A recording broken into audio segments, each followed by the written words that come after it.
உங்க மூளை அலைகளை ஒரு கருவி மூலமா மாத்தி தியானத்துல ஏற்படுற அதே நிலைய உருவாக்க முடிஞ்சா நீங்க ஞானம் அடைஞ்சிட்டீங்கன்னு அர்த்தமா?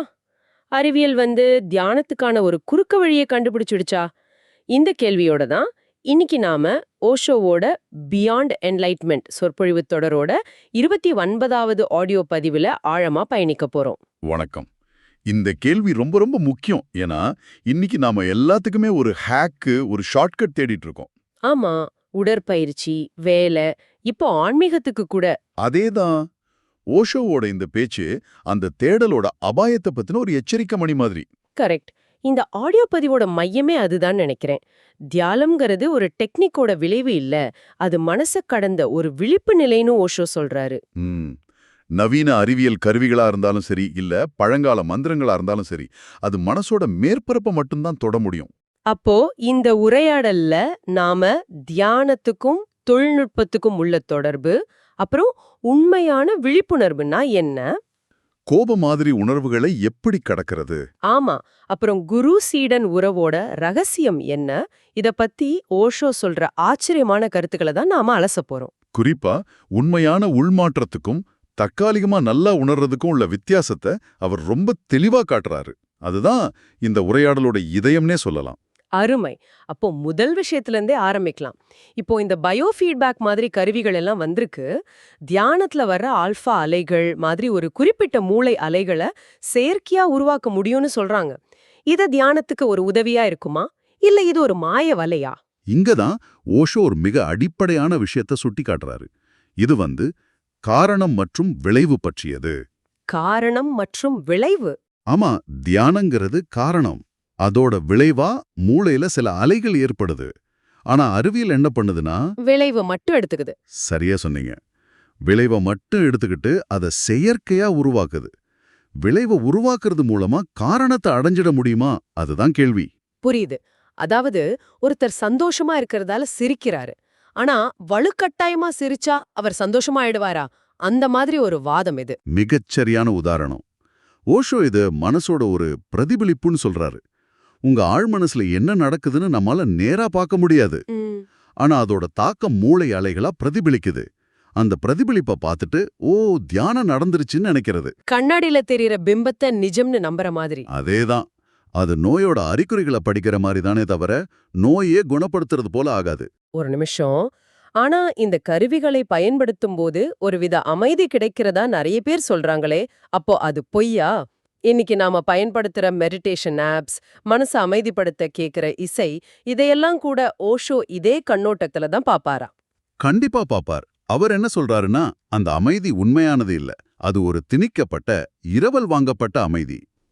ஒரு ஆன்மீக பிளேசிபோ மாதிரி. ஆமா, ஸ்பிரிச்சுவல் பிளசிபோ. தியானம்னா என்னன்னே தெரியாத ஒருத்தர் இந்த அமைதியான நிலைய தியானம்னு தப்பா புரிஞ்சுக்க ரொம்ப பெரிய வாய்ப்பு இருக்கு. கருவியை நிறுத்தினதும் அந்த அமைதியும் போயிடும். உண்மையான தியானம் கொண்டு வர அமைதி அப்படிப்பட்டது இல்ல, அது உங்க இயல்பாவே மாறிடும். அப்போ பல நூற்றாண்டுகளா குருக்கள் மந்திரங்களை கொடுத்து செஞ்ச அதே வேலைய எதிர்காலத்துல இந்த குரு யந்திரங்கள் செய்யும்னு ஓஷோ எச்சரிக்கிறது இதுதானா? அதேதான். ஒரு தற்காலிக நிலையை கொடுத்து அதுதான் இறுதி நிலைன்னு நம்ம நம்ப வைக்கிறது. உண்மையான தியானங்கிறது ஒரு ரசவாதம்.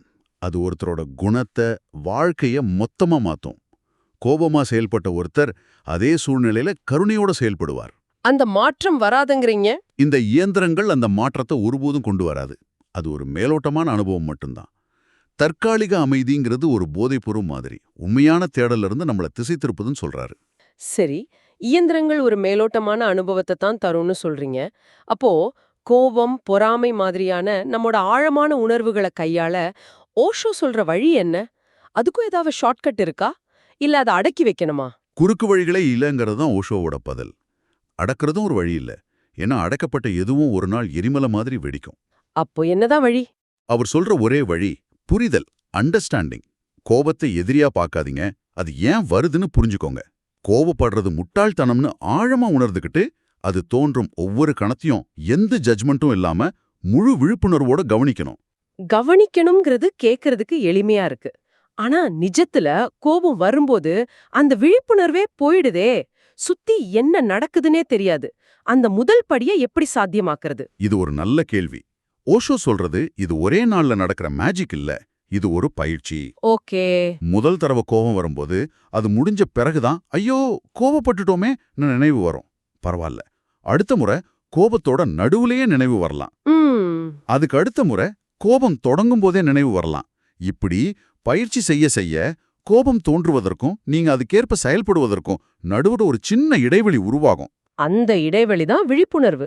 ஆமா, அந்த விழிப்புணர்வு அதிகமாக ஆக கோபம் தானாவே ஆவியாகிடும்னு சொல்றாரு. அப்படியானா நம்ம அன்பை வளர்க்கவோ கருணைய உருவாக்கவோ தேவையில்லை. வெறுப்பு, கோபம் மாதிரி எதிர்மறை உணர்வுகள் விலகும்போது இயல்பாவே அன்பு வெளிப்படும்னு சொல்றாரா? மிகச்சரியா. அன்புங்கிறது உங்க இயல்பு, வெறுப்புங்கிறது அது மேல படிஞ்சிருக்கிற தூசி. நம்ம தூசியை மட்டும் தட்டி விட்டா போதும், அன்பு தானா பிரகாசிக்கும். இதுதான் அந்த ஜட்ஜ்மெண்ட் இல்லாத விழிப்புணர்வோட சக்தி. இத விளக்கத்தான் ஓஷோ புத்தரோட வாழ்க்கையில நடந்த ஒரு அற்புதமான சம்பவத்தை சொல்றாரு. ஆமா, ஆனந்தர் பத்தின அந்த கதை அது ரொம்ப ஆழமானது. புத்தர் தன்னோட சீடன் ஒருத்தர பயணம் அனுப்பும்போது, நடக்கும்போது உன் பார்வைய 4 அடி தூரத்துக்கு முன்னால மட்டும் வச்சிருன்னு சொல்றாரு. வழியில பெண்களை பார்த்து கவனம் சிதறாம இருக்கிறதுக்கான ஒரு டெக்னிக் அது. ஆமா. அப்ப ஆனந்தர் கேக்குறார், குருவே இது சரி, ஆனா வழியில ஒரு பெண் கிணத்துல விழுந்து உதவி கேட்டா என்ன பண்றது? அவளை பார்க்காமலும் தொடாமலும் எப்படி உதவி செய்யறதுன்னு கேக்குறாரு. இது ஒரு பிராக்டிக்கலான கேள்வி. ஆமா, விதிகளை வச்சு வாழ்க்கைய முழுசா வாழ்ந்துட முடியாது. அதுக்கு புத்தர் சொன்ன பதில் தான் இதோட உச்சம். விதிவிலக்கா அவளை பார்க்கலாம், அவளை தொடவும் செய்யலாம். ஆனா ஒரே ஒரு நிபந்தனை, நீ ஒரு கண்ணாடிய போல இருக்கணும்னு சொல்றாரு. கண்ணாடிய போல? அதாவது அவளை பார்க்கும்போது அவள் அழகானவள், அவள் அழகில்லாதவள், இவளுக்கு உதவனாமா வேண்டாமான்னு எந்த தீர்ப்பும் எந்த எண்ணமும் மனசுல வரக்கூடாது. வெறுமன பார்க்கணும், தேவையானதை செய்யணும். அதேதான். அந்த விழிப்புணர்வு நிலையில மனம் எந்த ஆசையையும் எந்த விகாரத்தையும் உருவாக்க சக்தி இல்லாததா மாறிடும். இந்த கண்ணாடியை போடு எரிப்புலதுங்கிறது நம்ம அன்றாட வாழ்க்கையில எப்படி பொருந்தும்? ஆபீஸ்ல ஒருத்தர் நம்மள குறை சொல்லும்போது நாம அத கண்ணாடியை போல எந்த தீர்ப்பும் இல்லாம கேட்க முடியுமா? இதுதான் உண்மையான சவால். அவரு சொல்றது தப்புன்னோ நான் செஞ்சது சரின்னு உள்மனசுல வாதாடாம வெறுமனே கவனிக்க முடியுமா? அதுதான் உண்மையான தியான பயிற்சி. இந்த தீர்ப்பு வழங்காத விழிப்புணர்வுங்கிறது தனிப்பட்ட அளவுல ஒரு புரட்சினா, அது ஒரு சமூகமா வாழ முயற்சிக்கும் போது என்ன நடக்கும்? ஓஷோவோட கம்யூன்கள் அந்த மாதிரி ஒரு முயற்சி தானே. அருமையான இணைப்பு. அது ஏன் நிலைக்கலைங்கிற கேள்விக்கு இது நம்மள கூட்டிட்டு போகுது. ஆமா, உரையாடலோட ஒரு பகுதியில புத்தர் மகாவீரரோட சமூகங்கள் அவங்க காலத்துக்கு பிறகும் நிலைச்சிருந்தது, ஆனா உங்க கம்யூன்கள் உங்க காலத்திலேயே சிதைஞ்சிடுச்சேன்னு ஒரு கடுமையான கேள்வி கேட்கப்படுது. ஆமா, இதுக்கு ஓஷோ ரொம்ப தெளிவான ஒரு வேறுபாட்டை சொல்றாரு. முதல்ல புத்தர் மகாவீரரோட சீடர்கள் நாடோடி துறவிகள். அவங்களுக்குன்னு ஒரு சமூகம் இல்ல. அவங்க சாப்பாடு, உடை, இருப்பிடம்னு எல்லாத்துக்கும் அன்னைய சமூகத்தை தான் சார்ந்திருந்தாங்க. அதனால அவங்களால அந்த சமூகத்தோட விதிகளை, நம்பிக்கைகளை முழுசா எதிர்க்க முடியல. அவங்களோட புரட்சி பெரும்பாலும் அழிவுபூர்வமானது, தத்துவார்த்தமானது. ஆனா ஓஷோவோட கம்யூன் முற்றிலும் வேற. அது ஒரு மாற்று சமூகம். அது தற்சார்போட இருந்துச்சு. அது அன்னைய கலாச்சாரம், மதம், அரசியல், திருமணம், குடும்ப அமைப்புன்னு எல்லாத்தையும் எதிர்த்த ஒரு நடைமுறை கிளர்ச்சின்னு அவர் சொல்றாரு. இது வெறும் வாய்வார்த்தை புரட்சி இல்ல, இது ஒரு வாழ்வியல் புரட்சி. சரிதான். அதனாலதான் அது அதிகமான எதிர்ப்பை சந்திச்சுது. ஓஷோவோட பார்வையில அந்த கம்யூனோட இருப்பே அமெரிக்காவோட ஈகோவை, அதோட வாழ்க்கை முறையை காயப்படுத்திருச்சு. எப்படி? 5000 பேர் சண்டையே இல்லாம, குற்றங்கள் இல்லாம, போதைப்பொருள் இல்லாம ஆனந்தமா வாழ முடியும்னு அது நிரூபிச்சு காட்டுச்சு. ஓஹோ, அமெரிக்க சமூகத்தால எதை செய்ய முடியலையோ அத ஒரு சின்ன குழு செஞ்சு காட்டுனது அதோட ஆணி வேறைய அசைச்சு பாத்துருச்சு. ஆமா, அதனால சட்டப்பூர்வமா ஒன்னும் செய்ய முடியாததால சட்ட விரோதமான வழிகள்ல அமெரிக்க அரசாங்கம் அதை அழிச்சதா அவர் குற்றம் சாட்டுறாரு. அவருக்கு எதிரா 136 குற்றச்சாட்டுகள் சுமத்தப்பட்டு எந்த ஆதாரமும் இல்லாம கடைசியில அவரோட உயிர்க்கே அச்சுறுத்தல் விடுக்கப்பட்டதா அந்த உரையில விவரிக்கிறாரு. ஆமா, அரசாங்கத்தோட வழக்கறிஞர்களே எங்ககிட்ட உங்களுக்கு எதிராக எந்த ஆதாரமும் இல்ல, ஆனா இந்த அரசாங்கம் தோல்வியை ஒத்துக்காது, நீங்க இங்கேருந்து வெளியேறலன்னா உங்க உயிருக்கு ஆபத்துன்னு தன் வழக்கறிஞர்கள்கிட்ட சொன்னதா ஓஷோ குறிப்பிடுறாரு. அப்போ இது ஒரு ஆன்மீக குழுவோட தோல்வி இல்ல, இது ஒரு சக்தி வாய்ந்த அமைப்பு தனக்கு அச்சுறுத்தலா இருந்த ஒரு மாற்று சிந்தனையை எப்படி நசுக்குச்சுங்கிறதுக்கான உதாரணம். அப்படியானா அந்த கம்யூன் அழிக்கப்பட்டது ஒரு யோசனையோட முடிவில்ல, அது உலகம் முழுக்க இன்னும் பல கம்யூன்கள் உருவாக வழிவகுக்கும் ஒரு விதைன்னு அவரு நம்புறாரு. அந்த தோல்வி கூட ஒரு வகையில வெற்றிதான்.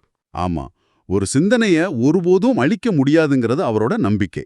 இந்த அமைப்புகளுக்கும் தனி மனிதனுக்கும் உள்ள போராட்டம் குரு சீடன்கிற ரொம்ப அந்த அந்தரங்கமான உறவுலையும் எதிரொலிக்குது.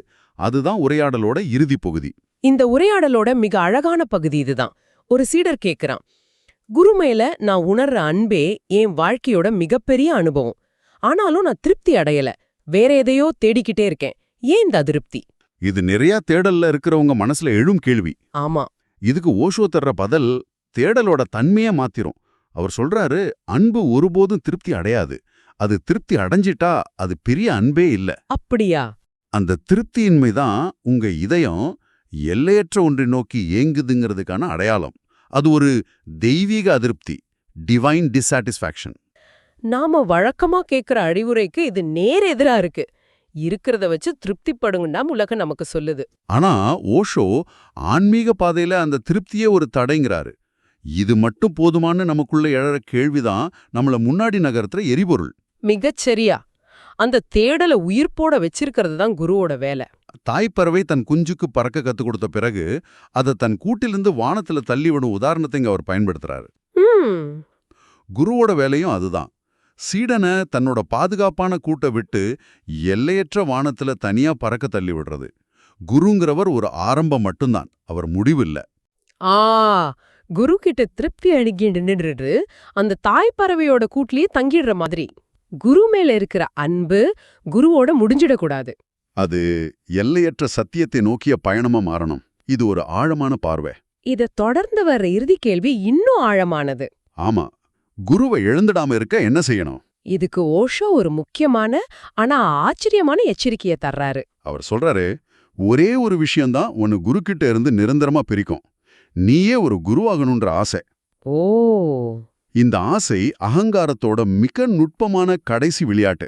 சேவை, ஞானம், உதவின்னு பல பேர்கள்ல அது தன்னை வெளிப்படுத்தும். ஆனா அதுக்குள்ள இருக்கிறது நான்கிற அகங்காரம். குருவாகணும்னு ஆசை இல்லாதவங்க தான் குருநிலையை அடைறாங்கங்கிறது வாழ்க்கையோட மிகப்பெரிய மர்மங்கள்ல ஒண்ணுன்னு சொல்றாரு. இது ஒரு அழகான முரண்பாடு. ஆமா, எதை அடைய விரும்புறியோ அந்த ஆசையை விட்டாதான் அதை அடைய முடியும். இறுதியா அவர் சொல்ற அந்த உவமை எல்லாவற்றையும் விளக்கிடுது. குருங்கிறவர் நிலவை சுட்டி காட்டுற விரல். பலர் அந்த விரலையே பத்திக்கிறாங்க. சிலர் அந்த விரலை பின்பற்றி தாமும் இன்னொரு விரலா மாற விரும்புறாங்க. ஆனா நான் உங்ககிட்ட சொல்றேன், விரலா மாறுறத பத்தி கவலைப்படாத, நீயே நிலவா மாற முடியும். Be the moon itself. இந்த வார்த்தைகள் ரொம்ப சக்தி வாய்ந்தவ. அந்த விரலை புடிச்சுக்கிட்டு அங்கேயே நின்னுடக்கூடாது. அந்த விரலோட திசைய பார்த்து நாமே நிலவா மாறணும். அகங்காரத்தோட இந்த கடைசி விளையாட்ட கடக்கிறதான் சீடத்துவத்தோட இறுதிச் சோதனை. சரிதான். ஆக ஓஷோவோட இந்த ஆழமான உரையாடல்ல இருந்து நம்ம சில முக்கிய விஷயங்களை புரிஞ்சுக்கிட்டோம். உண்மையான மாற்றங்கிறது எந்த தொழில்நுட்ப குறுக்கு வழிகளாலோ மந்திரங்களாலோ வர்றதில்ல. அது தீர்ப்பு வழங்காத தொடர்ச்சியான விழிப்புணர்வு மற்றும் புரிதலால மட்டும்தான் சாத்தியம். ஆமா, அது உள்ள இருந்து மலரணும். அதே போல ஆன்மீக பயணம்ங்கிறது திருப்தி அடைஞ்சு தேங்கி நிக்கிறது இல்ல. அது ஒரு தெய்வீக அதிருப்தியால இயக்கப்படுற முடிவற்ற பயணம். அந்த பயணத்துல குருவாகணுங்கிற அகங்காரத்தோட ஆசைதான் மிகப்பெரிய தடைக்கல்ங்கிறதையும் தெளிவா புரிஞ்சுக்கிட்டோம். ஆமா, ஓஷோ தீர்ப்பு வழங்காத நிலை அல்லது கண்ணாடியைப் போல இருப்பது பத்தி பேசுறாரு. நம்மை சுத்தி இருக்கிற இந்த உலகம், சமூக ஊடகங்கள், செய்திகள்னு எல்லாமே ஒவ்வொரு நொடியும் எல்லாவற்றின் மீதும் ஒரு கருத்தை சொல்லும்படி, ஒரு தீர்ப்பை வழங்கும்படி நம்மள தூண்டிக்கிட்டே இருக்கு. இப்படிப்பட்ட சூழல்ல ஒரு 5 நிமிஷமாவது உங்க மனச ஒரு கண்ணாடிய போல வச்சுக்கிட்டு அதுல தோன்ற எண்ணங்களை, உணர்வுகளை, இது நல்லது, இது கெட்டது, இது சரி, இது தவறுன்னு எந்த முத்திரையும் குத்தாம உங்களால வெறுமனே கவனிக்க முடியுமா? அப்படி கவனிச்சா அந்த முத்திரைகளுக்கு பின்னாடி இருக்கிற உண்மையான நீங்கள் யாருங்கிறத பார்க்க முடியுமா? இந்த கேள்வியோட உங்களை சிந்திக்க விடுகிறோம்.